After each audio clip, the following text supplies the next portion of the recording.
C2 koğuşu hazırlanın, ziyaret saati.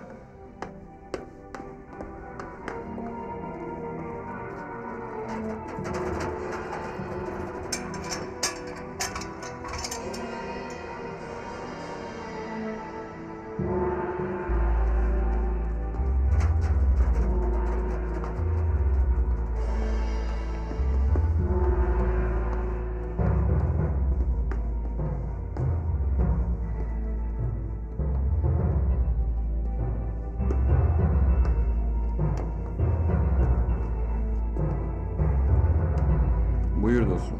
Sağ olun. Afiyet olsun. Azad'ın duruşması hangi gündü? Azat'ın duruşması geçtiğimiz cumaydı.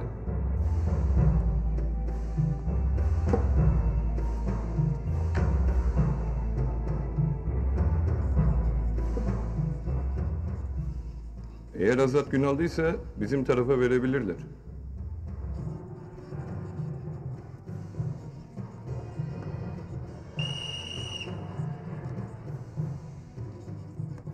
Ulan Zülfü, senin düdüğünü bir elime geçirirsem. Suç bu papağanda değil ki. Bunu öttürten de.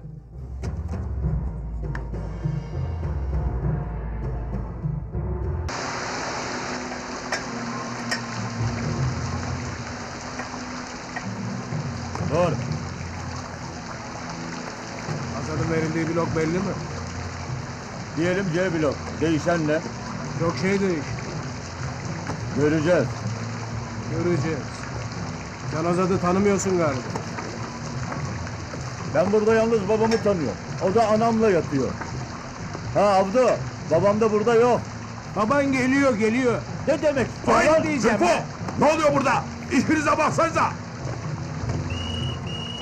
Hadi gözünüz aydın. Azat bu koğuşta. Asabımı bozma bak ha. Gelsin şu Azat da görelim. Azat geliyor. Konuşma lan. Allah Allah, asabımı bozmayın. İşinize bakın. Oyalanmayın lan. İşinize bakın. Çocuklar, yoruldunuz mu canlarım? Yorulmadık dede. Gardiyan, çocukları yormayın. Çocuklar ne yaptı ki yoruldu?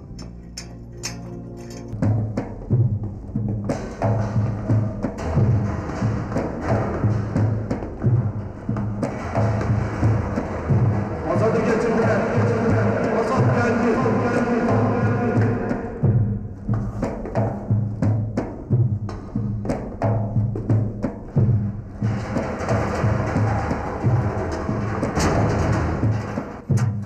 C1 geç.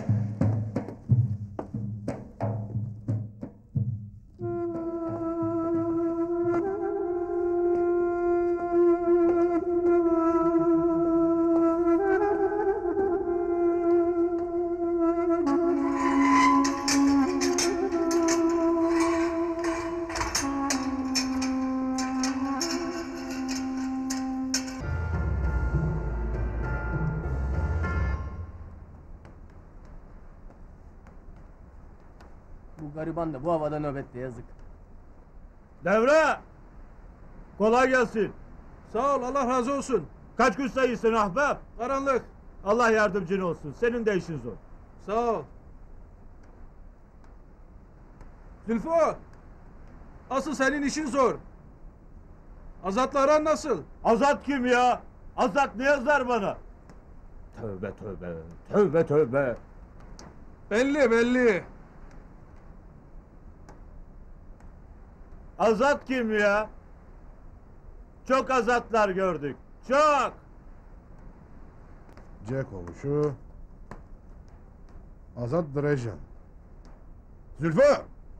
Ağana mektup var. Ne diyorsun?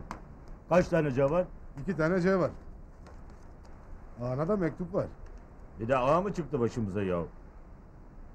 Allah Allah. Allah Allah. Ağaymış. Ağa kim ya? Sen bilirsin ağanın kim olduğunu. Buranın ağası da benim, paşası da benim.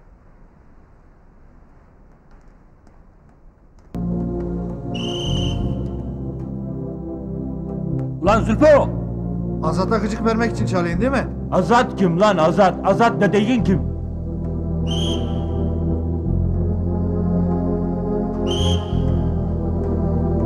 Lan Zülfü!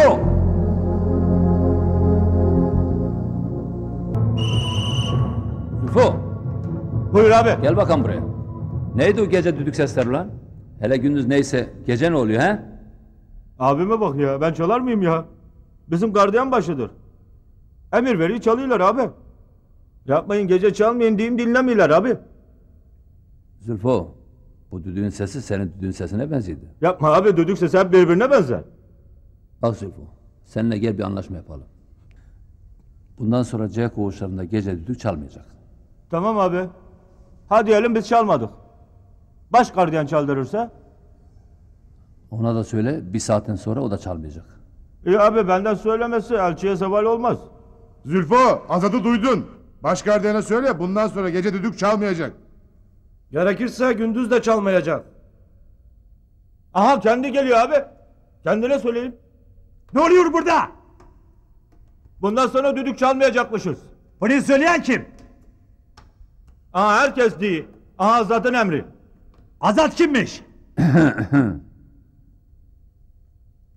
Tabii ya. Ben size demedim gece düdük çalmayın.